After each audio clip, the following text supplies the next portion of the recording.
Okay. Okay, so what's up? Welcome back to the podcast. This time the podcast we have Karthik Sridharan, the founder of Remote Tools and Flexible.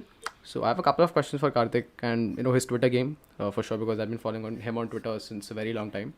So yeah, without any further ado, let's jump right into it.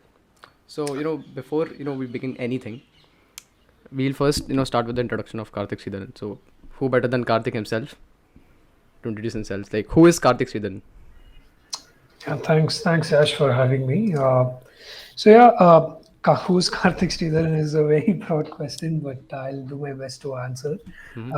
As you introduced me, I'm the co-founder at Flexible and Remote Tools, and a first-time entrepreneur trying to build something that lasts for a few decades. Not We have bootstrapped our startup, so that's the kind of personality I have as well, which is that I have the intentions to do things by process, not get caught up by what popular media says, and just love what we're doing here in entrepreneurship. So, in terms of my education, I have an engineering degree, worked in investment banking for about 3 years, and then got an MBA degree from IIM Ahmedabad. And ever since, I've been working on Flexible with a couple of my batchmates from IIM Ahmedabad. So that's more or less about me. Interesting. All right, so I'll start with the cliche questions like with every Mhm. podcast. The first cliche question is what is the original story of Flexible? So what I make of it is Flexible is probably the first startup you started and after that you started Remote Tools. Is that the case? Yeah, so there's no very fancy origin story, to be very honest. Mm-hmm. Like there are a lot of really nice origin stories where it seems like an apple fell on a entrepreneur's head, and that's where there was Yeah. a eureka moment. For me, it wasn't so much so. I decided that I wanted to uh, build a startup because when I joined IIM Ahmedabad, there's just a lot of talk around placements, and it seemed like the rat race which I wanted to leave behind in JP Morgan just followed me there. So it motivated me to build something of my own. So at that point of time, I carried around a book which I called the Idea Book, Mm-hmm. and I just kept noting things down which I felt were interesting problems that I could solve. One of them was Flexible. I used to just call a few of my friends over to my room, talk to some professors, try to get their thoughts on the various ideas I had, and Flexible felt like the one with the most promise Mm-hmm. because I felt that the same Uber kind of model, which was being followed by marketplaces, even in the skill talent place, wasn't the right model to follow. I felt there was a gap which needed to be solved, which is around being able to identify quality and to be able to promise that quality to companies. And I felt that if we were able to do that successfully, companies would pay us, and that was the hunch that we started Flexible on. And Mm-hmm. then when I started building a few things on the tech side, I reached out to my classmate Rishikesh, and he started helping me a bit. And a couple of months down the line, I asked him whether he would like to join me, so he joined in. And then in the next year, our third co-founder Suvansh joined in more from a perspective of just trying to understand what happens in an early stage startup. So he came in just to help us initially, and then again towards the end of that particular semester, Suvansh also joined us. So with then the three of us quit our placements at IIM Ahmedabad, and we took off, and that's how Flexible started. Remote Interesting. tools, remote LAN are came down later in the journey. So it is majorly Flexible, and Flexible is the main money making entity amongst the two or three startups that we have. Interesting. All right, so what were like the initial problems you faced with Flexible? Like let's say in the ideation phase, what were the initial problems? Ideation phase, I don't think there was any problem from an ideation perspective, right? Mm-hmm. Because an idea is always perfect because Hmm. there is no one to question it. It's only when you start executing and you face roadblocks do you realize that there were certain imperfections in the idea. So during the ideation phase, not so much. Mm-hmm. I think when we started executing, though, like typical first-time entrepreneurs, we thought that the product is the way that we had to drive our business, even though we felt that it had to be more managed and we would ensure quality. We thought that all the processes have to happen through a tech product, and that was a very grave mistake we made because Hmm. we didn't really understand what the market really wanted from us, and we had already built a product based on what we thought would be bottlenecks we would have to solve. And when we actually started executing, we realized neither the companies nor the freelancers wanted to use the product. They just wanted us to solve their problem. And their problem was for companies to be able to find quality talent, for freelancers to get quality companies to work with. So that's it. It was that simple. But we didn't learn it easily. We learned it the hard way. Hmm. We invested around 3 or 4 lakhs on the first product and an equal amount on a second product, and both of them failed in the sense that, as I said, neither freelancers or companies wanted to use it. So we just had to, throw both of them into the bin. And Hmm. since we were bootstrapped and we didn't have infinite amount of money, we decided to just use Google Sheets, Hmm. listed down all the companies that we thought would be interested in such an offering and whom we could reach out to. Similarly, started listing down freelancers by reaching out to them on LinkedIn and so on. Hmm. And that's it. We started manually connecting the two together and slowly started solving for the bottlenecks we faced as and when we faced them, rather than trying to predict what bottlenecks we might Interesting. face. So when So was yeah, like when was this time, like the initial phase of Flexible? What year was that? so in 2016, while we were still in our college, we had already built the first version of the product and we were trying to test it out with a few freelancers. But even then, we realized that a lot of those things that we were trying to do, we ended up doing it manually. We used to Hmm. send them mails, used to give them a call, ask them to, submit their details through a profile form.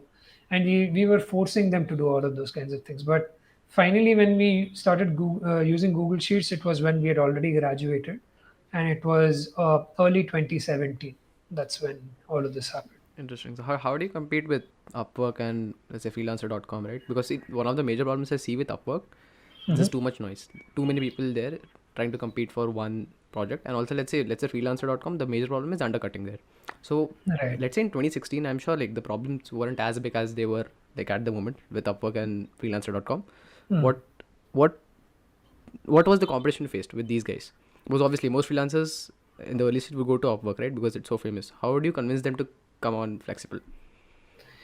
I think there are a couple of things. I think even in 2016, the problems with Upwork and Freelancer were as severe, Mm-hmm. and that's the reason we felt there was a case to make to build Flexible, and that's where we were very clear that it wasn't going to be a pure marketplace model where the product would just ensure that counterparty discovery would happen entirely through the product.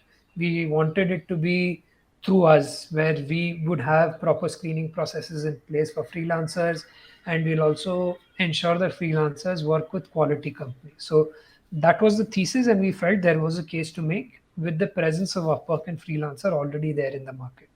Uh, what I feel is that Flexible doesn't compete with Upwork or Freelancer. Hmm. Uh, that's basically because the target audience that Upwork or Freelancer typically attracts on the company side are basically individual entrepreneurs or someone who's building a side project, Hmm. along with their work, or any company that is trying to build product or any of the other things in a very thrifty fashion. So their focus is not so much around quality. Their focus is a lot more on budget, and their focus is a lot more on getting things done cheaply. Yeah. And Yeah. that's not our focus at all at Flexible. So Hmm. typically, the kind of startups and companies who work with us have a proper tech team in place. They are building a product. They have a proper roadmap in place, and they are looking for talent who can augment their existing team. Sure. So our talent then go work as a part of their team for long durations of time. So that's the market that we are in, and that also brings a very different kind of freelancer audience in as well. Sure. So most of the people coming in have a tremendous wealth of experience. So Mm-hmm. for them, when they go to Upwork and they see that they have to manually now apply to hundreds of projects to be able to gain one project, it's a very different dynamic which they don't want to be a part of either. So I think on both the sides, the target audience is very different. Sure. So Hmm. we feel Upwork is not really a competition for us, and it's played out. And I'm not saying that Upwork is not doing great work. They're doing great work. It's just not in the space that we are in. Okay, like what's the competition you have at the moment? So there are other companies. There is TopTal, and I think we've learned a lot from what they have done. Hmm. And that is TopTal's model is similar to what the model that we have. But having said that, I think this entire space, and as you can see, Upwork is into 50, 60 categories. We are only into two, development and design. So Hmm. these two itself, I feel, are very big categories, and the industry is very big.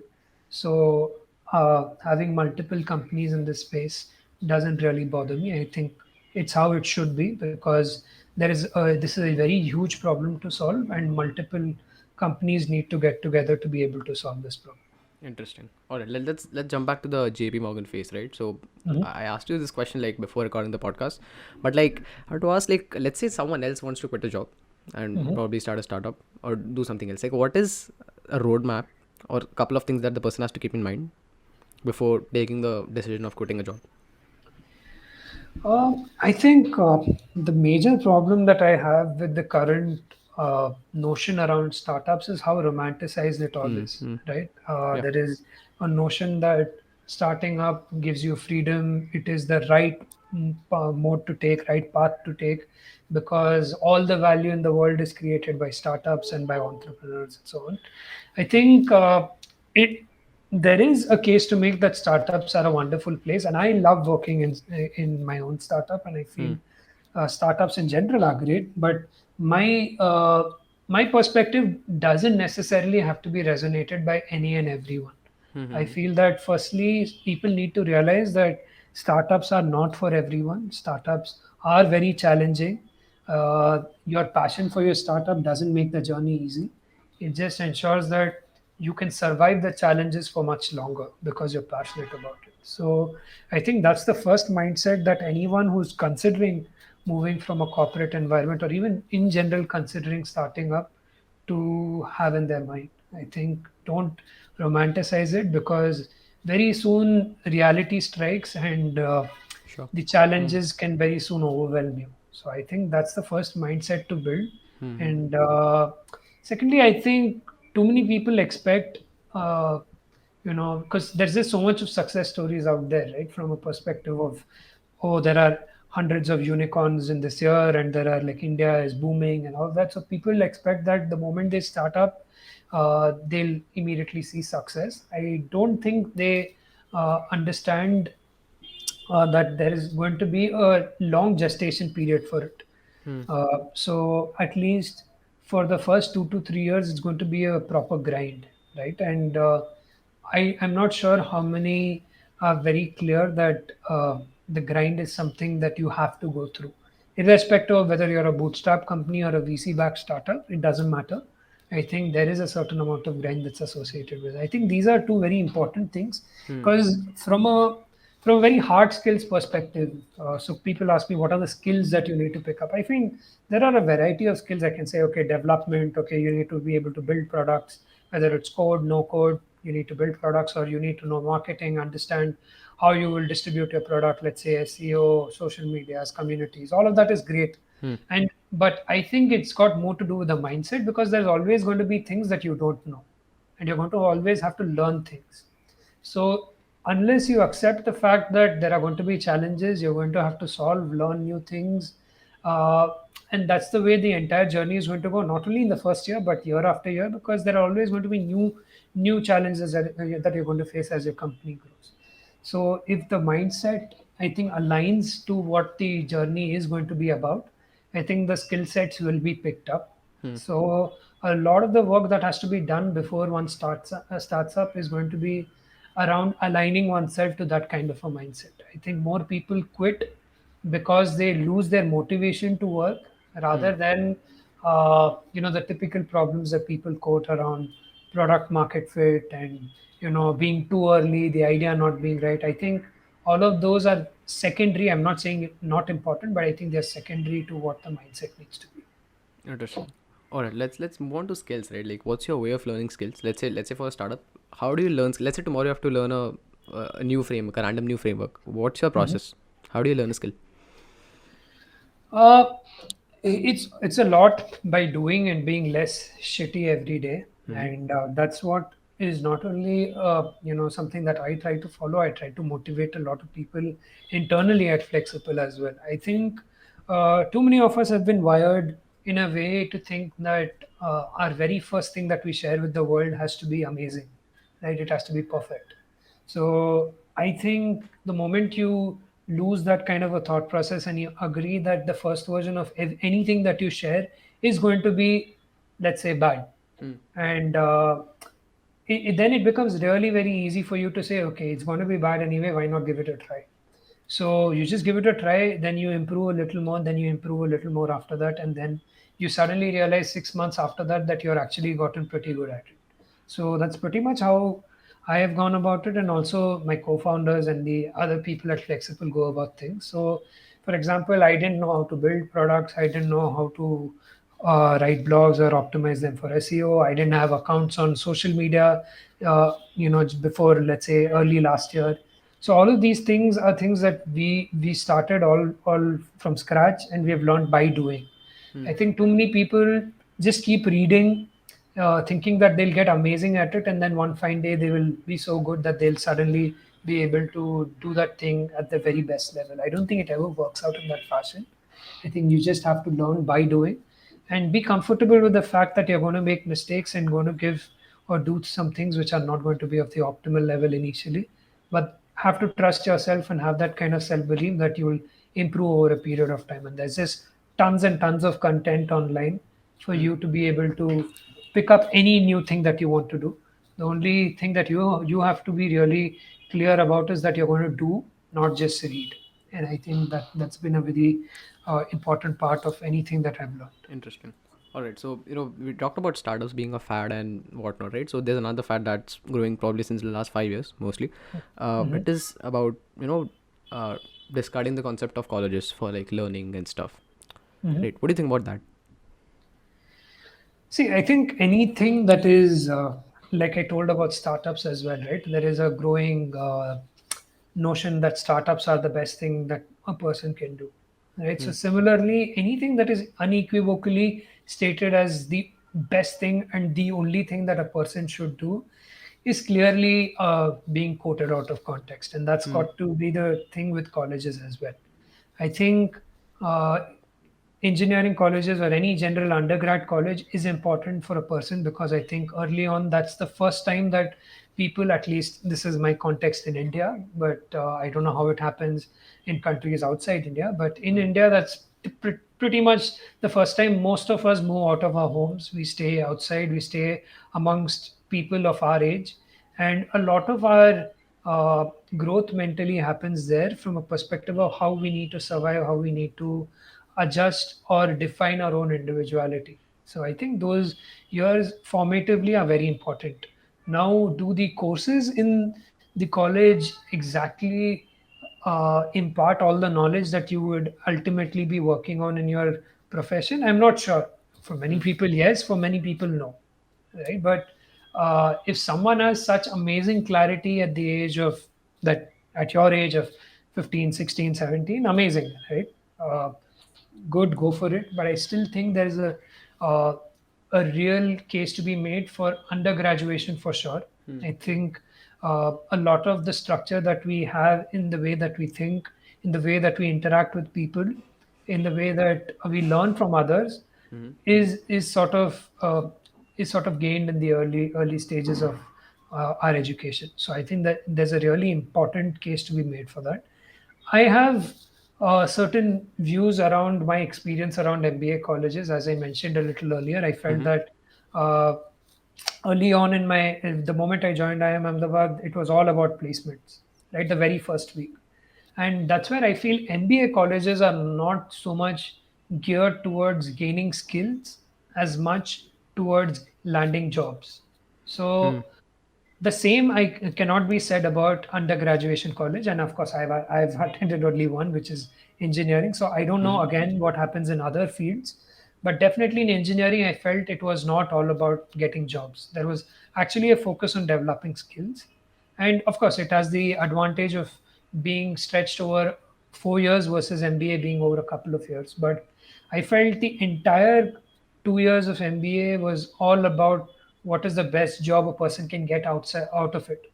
So it behaved more like a placement agency rather than an educational institution. Interesting. So, and I don't think that's so much to do with the professors, because I felt the professors were great.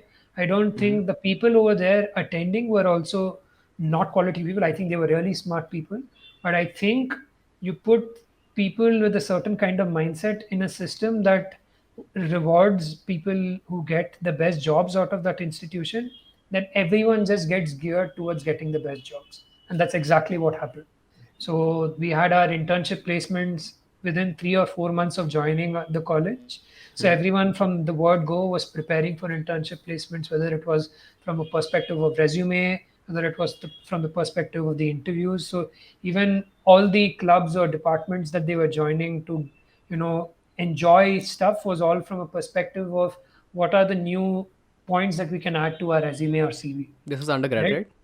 This is my MBA college. Oh, that's MBA. Okay. Yeah. Okay. So, as I said, I felt undergrad was not like that at all.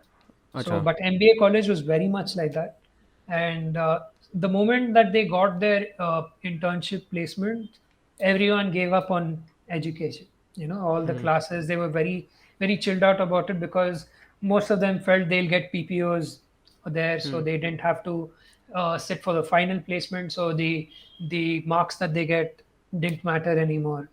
So everything then becomes a means to an end, right? Like now, the moment the end is achieved, the means don't matter anymore. So I felt it was more geared from a system perspective, and that a lot of MBA schools are like that. So yes, I do have a strong opinion about MBA schools, but Hmm. even there, I feel that if a person goes into the MBA college from a perspective of gaining knowledge, there is the ability to gain knowledge. But naturally, from a system perspective, I don't think the system is aligned from an educational perspective. It's more aligned from a jobs perspective. Interesting. That's my yeah. All right. Let's say like tomorrow, let's say someone wants to go to college. Let's say you have to go to college again. Let's say undergrad. So, Mhm.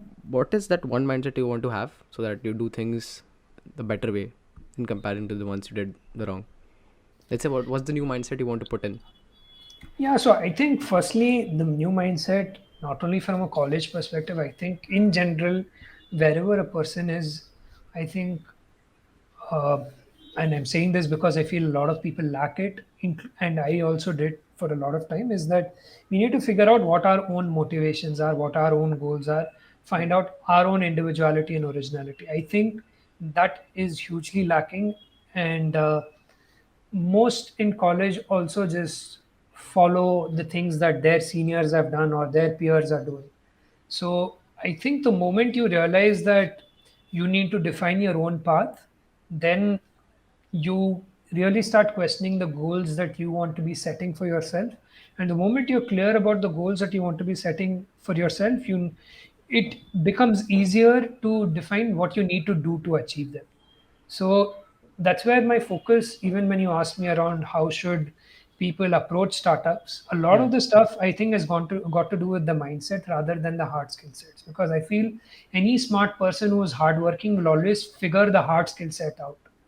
It's more to do with the fact that you are thinking about things the right way rather than just saying, okay, now this is what popular media says. Okay, if Hmm. I were to just give you an example, right? Hmm. So, popular media says that there are so many unicorns that are being launched every year in India now. And since the start of 2021, there have been, let's say, I'll give you a random number. I don't know, I'm not following it. Let's say Hmm. there are 20 unicorns that have gone through. So Huh. now I start saying I want to build a startup, but I want my startup to be a unicorn. I don't ask myself why. I don't ask myself why I want to even build a startup in the first place. I just say there's just so much of talk about startups. I suddenly got so influenced that I want to build a startup.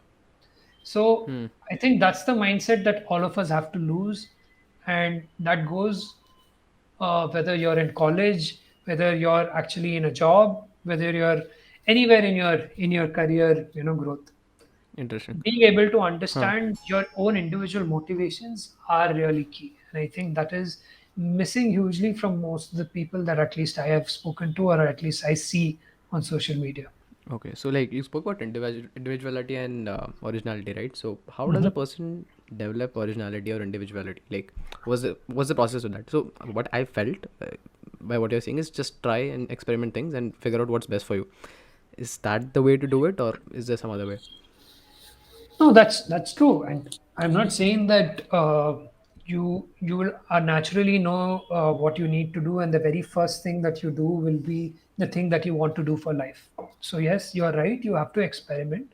The bigger thing I think it starts from is to question everything that you read, you're told, or the popular narratives that are distributed as absolute truths, Hmm. right?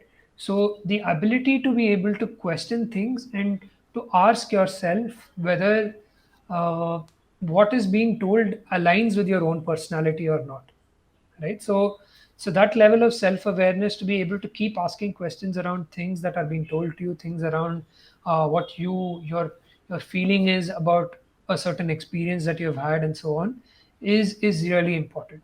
I think uh, not being able to introspect, not being able to ask yourself the hard questions, not being able to act on some of the very clear clarity that you have, right? That Hmm. this is not right for you, is what might drive you to the wrong.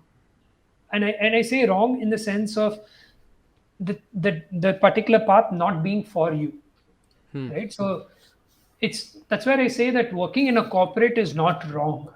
Sure. But it's been painted so boldly in popular media that working Mm-hmm. in corporates is just people who are afraid, who don't have ambition, who want a stable job, and all they want is money, right? So that's not true. Not everyone needs to build a startup. So the moment Exactly. you get that kind of introspection and that kind of clarity, then I think things start to get much easier. And I think it all starts from being able to question anything that's been told to you, and to question yourself as well at regular points of time, so that you get more self-awareness about your own personality. Interesting. All right. So let's come back to the point about people going into corporates and just for money, right? So I don't think that's money. I don't see money as a bad motivation to do things, right? What do you think Mhm. about this? Because there's a lot of talk around Twitter and like money shouldn't be the motivation, it's the journey, etc., etc., blah blah, all the cliche stuff. What's Mhm. your thought process? Like, is money a good motivation to do things, or is it not? Uh, See, let's get one thing out of the way, right? Like Hmm. money is important. Sure. Money is important. You need money to survive. So I don't say, and whatever I'm going to say now is not to belittle money. And Mm-hmm. anyone who says that money isn't important possibly has a lot of it, Sure. right? So they possibly don't understand the perspective of those people who don't have it. Hmm. So I think till the point of time, your entire survival depends on the things that you do. Money is everything in life, right? Hmm. Because the moment you don't survive, none of your passions matter. Sure. So I think everyone needs to be able to earn enough such that they're not thinking about survival. Now, after that, what I think is money has diminishing returns, right? It's a Hmm. very popular economics concept as well, that the moment you keep getting more and more of a particular thing, the more amount or the extra amount that you, the incremental amount that you get of it has very decremental value Hmm. as you keep getting it. Sure. So that's the same with money as well. So if I had, let's say, a lakh of rupees, I Hmm. would possibly be happy. If you give me another 50,000, I'll be happy, but not as happy as the first 50,000 I got. Hmm. Then the same argument can be used more and more, and then it can get to a certain level where a huge amount of money also is not going to give me the same amount of satisfaction, right? So I think everyone needs to be able to get to a place where money can give them the lifestyle that they want, but Mm-hmm. after that, I don't think money can satisfy you. Sure. Now, to sort of just justify from the outside perspective, I don't know why people say some of the things on Mm-hmm. Twitter, but I think money is not a great motivator to start up because Hmm. uh, you don't see money very soon, Sure. right? So, and that's why I said, right, there's a lot of romanticized idea about startups. So, Hmm. the moment you know that money is not going to come into your bank accounts, the moment you say that, okay, I'm starting up, and it's going to take a couple of years for it to land, and even then, possibly, it might have been easier to make that money from any other kind of job, right? So if you were to work for someone else, it would possibly be easier to make the same amount of money. The moment you realize that, Hmm. you'll understand that money is possibly not the best motivator to excuse me, to Hmm. start up, Hmm. right? Because uh, there will be so many other challenges that you face along the way when there is no money around you. So you'll very quickly start questioning yourself, saying that, okay, there isn't any money here. What am I really doing all of this for? Hmm. Right? So uh, that's where I think the entire motivation of money starts failing when you're trying to do something that is really tough to achieve. So Hmm. whether not only for startups, but let's say I want to become a cricketer or I want to become a tennis player, Hmm. you can look at the IPL and say that, okay, people are making a lot of money over there, and say that's the reason I want to become a cricketer. But that's not the best motivation. You don't know about the hundreds and thousands of other people who are not making any Sure. money at all playing cricket. So I think that's more the underlying reason that people might be saying Hmm. not to do something for money, because the underlying passion is what gets you through those stages. Of course, if money makes you happy, that's great, because hopefully, if you're good at it, at some point of time, you will make money. But to get through the initial periods, I think you need something bigger than that. Sure. So I'm thinking on a completely different tangent, right? So with money required for survival and stuff, there's this concept floating around since probably a couple of years. Universal basic income. What do you think about it? Like, let's say if that's implemented, let's say in India, in let's say a particular city, what do you think would happen? Would universal basic income be viable? Man, my economics is not good enough for me to be able to answer that. I've read about it, but I have not read about it so much that I have a very nuanced, or let's say even a correct opinion about that. So I don't think I'm the best person to answer that question. Okay, let's just think, right? Let's say there's a startup Hmm. and everybody is getting let's say XYZ amount regardless of whatever their performance in the startup is. Hmm. How do you think that will play out? I think everyone is. I'm not sure what the entire thesis over here is, but I'm Mm-hmm. guessing people are still hired because they have a certain set of skill sets, and they align with the common goal of the company and so on. So even now, everyone in our team is more or less paid the same. So, and I see everyone doing really well. So I think there is a case to be made over there.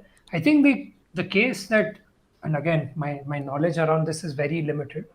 Mm-hmm. The case that is being made around universal basic income is that people shouldn't have to worry about survival to a state where they don't have basic amenities around health, they don't have basic amenities around food and water and shelter and education and so on. So that shouldn't be the case, and the focus is that the moment people are given all of that, Mm-hmm. they would have the ability or the resources to be able to improve their own quality of lifestyle. And so I think you are enabling people to improve their quality of lifestyle themselves by giving them the very basic things. Hmm.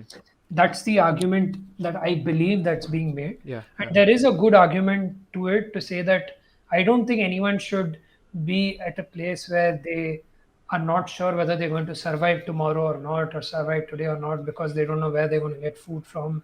Their kids don't have access to education. So all of those things should be guaranteed. I, however, don't know what the implications from an economic perspective would Hmm. be, because I don't know how that would work in terms of those people who are taxed. How will the tax then be distributed amongst people? How will you keep people motivated enough to then work work to then earn more than the basic income? So those Hmm. are the questions that come out automatically, and I have not read enough of this to have a nuanced opinion on what the ramifications of something might be. Interesting. So there was a huge discussion about this on Reddit, right? So one of the major arguments they put through was like, if there is UBI, there can't be a good democracy, because if there's a democracy there, and let's say there are a couple of candidates, the only thing they'll compete on is the amount of money a family or a person gets in a month. Like a person will be like, we'll give you like 1,000 rupees. The other one is like, we'll give you 1,500, and the people will just vote for the 1,500 guy, because obviously they're just providing more money, right? And I think with that, with the amount of money, the value of money being reduced because everybody's getting more money, there'll be a turmoil, I guess, in the entire nation. That's what I feel. A democracy cannot function, let's say, in UBI. So apart from that, let's move on to startups being a fad, right? So a couple of years ago, like 2 years ago, I started an influencer marketing agency, which did fairly well, because at the time there were no influencer marketing agencies, like very few.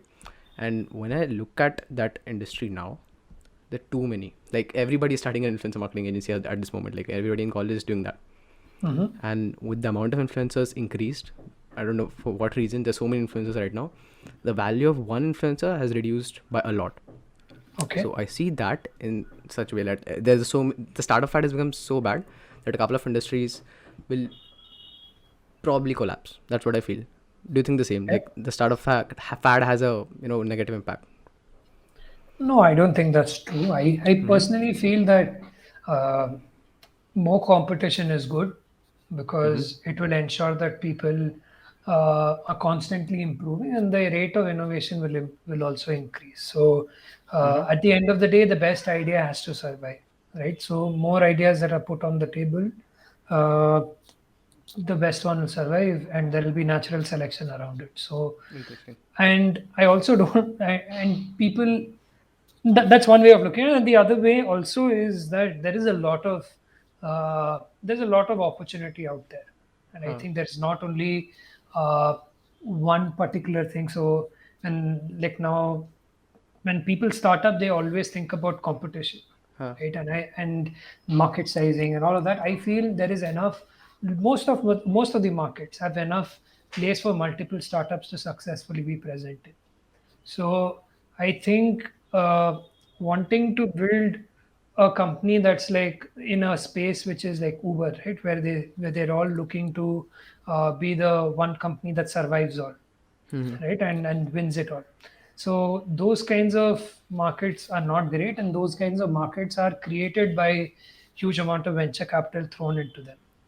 If you leave them to naturally survive by themselves, I would have guessed that there would have been multiple Ubers in the world before, let's say, each of them surviving and then strategically one trying to acquire the other or so on. So that's how I would have imagined it if the VC game didn't play through. So Interesting. even now there are a lot of other untouched and relatively pure industries where I still believe there are multiple startups that can survive successfully. So I don't think having a lot of startups is a bad thing at So you all. mean the startup fad is good in a certain way? No fad is good. Huh. Fad by essence means that there isn't substance to it, Huh. and that it's just that everyone hears the name and they try to do something about it. I think if a person is motivated to do something and they're doing it out of the intentions of wanting to do that of their own self rather than what is being heard around them, it's always good. So I will what I just said around there being more startups being around is good is more from the perspective of yes, let more startups come about, let there be a more vibrant startup ecosystem, not only in India but even worldwide. I think that's good. But a fad of any nature is never smart because then people are not making rational decisions. They're making decisions based on what the entire herd is doing. And Interesting. that never ends up well. All right. What do you think about tech Twitter in India? So you said like you came on the social media platform just a couple of years ago. Like, what do you feel about the Indian tech Twitter? I think there's a lot of good there. I think people support each other, and I can see that you know every day I see someone who started younger and younger. So I think there is a good case to make that there are people are learning new things at a very young age because of all the things that are being shared on Twitter. So I think there are certain good things to it. There is also the case that and this happens everywhere. I think like even news, you don't know what is information, what is misinformation, right? Because there's just so much of it around. So I think that happens with Twitter as well, that there is just so much of information that is shared, uh, you know, with so much of conviction, right? That people never tend to question whether that particular information is actually true, whether it actually has merit in it, whether the person sharing it has actual experience in it or not. So that's where I feel that, and over the past 6 to 8 months, I feel it's gotten worse, where there's a lot of misinformation that is being shared on Twitter in the name of giving startup education, where it's just personal branding that people are doing. They're just trying to build their own brand. So that's where it can get a little tricky, because uh, it's tough for the person on the other side who is actually consuming the information to know whether this particular thing that they've just read is actually fiction or it's actual truth, right? So I think you need a certain amount of maturity then to be able to classify and be able to decipher what is actually true, and then be able to adapt it to your context. So I think there's a lot of merit to what's happening there, there's a lot of good, but there needs to be a certain amount of uh, I wouldn't say skepticism, but certain amount of caution that needs to be taken, healthy caution that needs to be taken in what one consumes. Interesting. Do you think like a sophisticated version of Twitter would work? Let's say like people who have actually done stuff, only those guys are allowed on Twitter. Let's say like an invite only Twitter. What do you think about that? See, I think everywhere, I'm sure, I don't know about the origin story of Twitter, but most of the social networks, when they try to start off, they try from an invite only Yeah, perspective.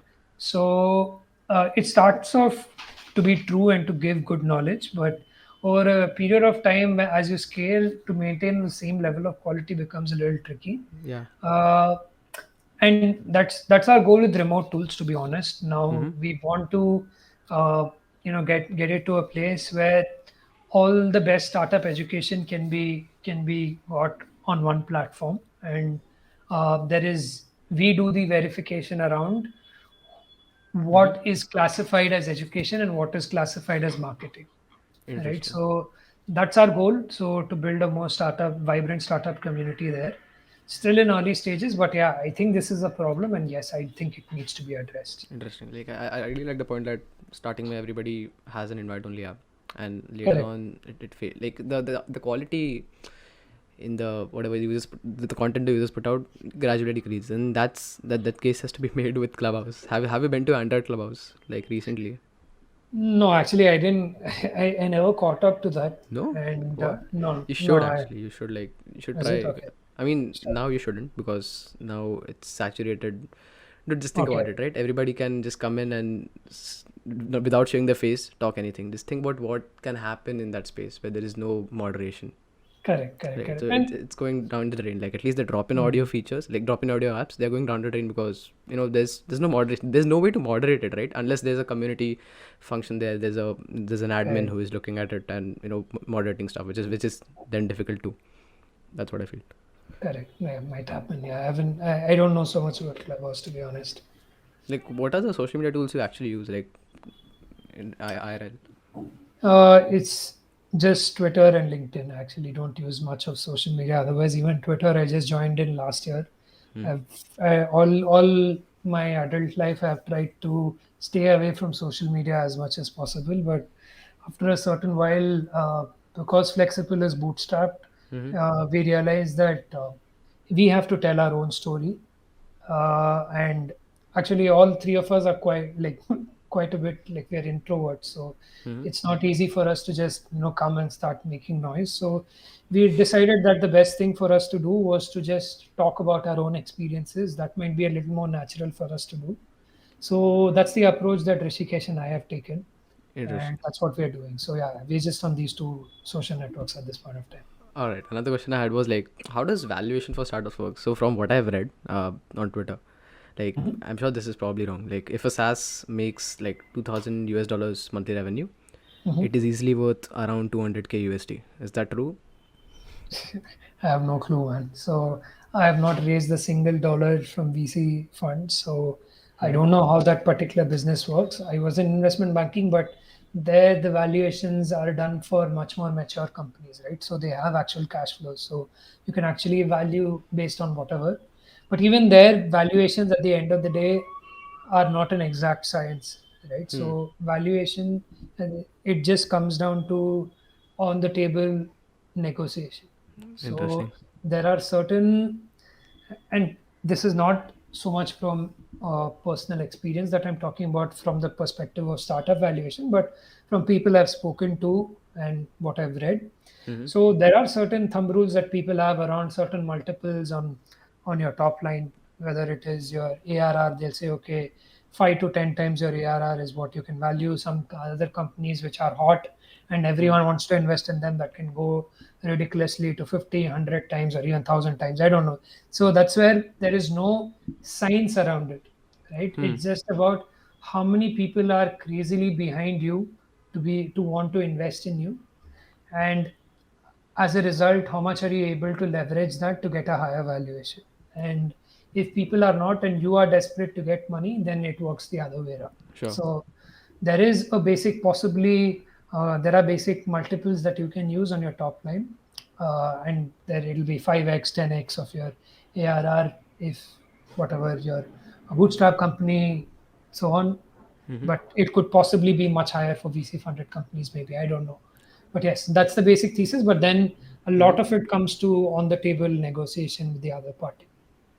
Yeah, I think it's after a point it's based on perceived value, right? Like, I think so. Not sure. All right. So, like, what changes after like 1 million USD ARR? Like, being a bootstrap business, like, do you guys preserve the money or run it like a funded one to acquire more customers? Like, what's the logical way out? Uh, so I think from a running perspective, I don't think it changes our thesis on how the business model needs to run. I don't think we'll Mm-hmm. suddenly start burning a lot more just because we have money, right? At the end of the day, our thesis of how company runs or should run is very clear. We feel that a company should make more revenue than the amount of expenses it has. So that's our thesis, and that's why we run a bootstrap startup. Any Mm-hmm. company that over long periods of time is just making losses, there isn't a case to make for that to exist. Of course, immediately people will quote Amazon and people will quote some hundred other companies and say, but yes, I think there is a case to make that companies should make profit. So we believe in that. So the thing that has changed for us once we have hit $1 million and grown from there is that a lot of the uh, initial growth was founder driven, right? Hmm. The three of us were actually driving a lot of the functions, whether it was marketing, product, uh, you know client management, freelancer onboarding. All of it was done by us. So after 1 million, we've realized that what happens is the growth of the company is actually bottlenecked by you, by each one Hmm. of us. So if we just continue to be the main drivers of growth, we would clearly hit plateaus. So that's where you need to be able to find a replicable way of saying this is a replicable way of succeeding. And now I'm going to hire and build a really strong team, which can then replicate this way of success. So I think that's what has changed for us. We are now trying to get from a perspective of thinking that all the work needs to be done by us to be able to think from a perspective that we need to build a really strong team around us Mm-hmm. who, and we need to be enablers from a perspective saying that we will get better at hiring good people, we'll get better at giving them space, giving them freedom, ensuring they enjoy the work they're doing, such that the replicable way of success that we have figured out can be executed really well by them, and they can figure out new replicable ways of succeeding as well. So I think that's the quantum change that has happened for us from being pre $1 million to post $1 million, which is to build a solid team around us. So that's the major thing, I think. Interesting. All right. Last question I have is like, what is the biggest problem you're facing currently? That's at Flexible. Yeah, it's that itself, which is to hire quality people, understand what quality means from the context of flexible and our particular team culture and what we're trying to do. So understand who an ideal person is, how should we hire them, what is the right salary structure, what is the right environment that we need to build internally. So all of these kinds of things. So it's entirely around team building that we are currently, I wouldn't say struggling, but trying to solve, trying to get better, because I think a lot of the other things we have pushed ourselves and have managed to solve to a level that we are happy with at the moment. The point that we really want to get really better at is team building. So hopefully in the next 6 to 8 months we get to a place where we are comfortable with the skill sets that we have acquired around that. All right. Thank you so much for doing this, Karthik. It's been a great time talking to you. Cheers, Yash. Thanks for having me. Sure, guys. Like, if you like this podcast, do the formalities. I'll link all Karthik's handles in the description. You can check his Twitter out. Highly recommended. All right. Let's meet in the next episode. I like to do a part two of this, like, someday. Would you be Sure, up for it? sure. Perfect. Sure, yes. Sure, sure, All sure. right, man. Thank you so much.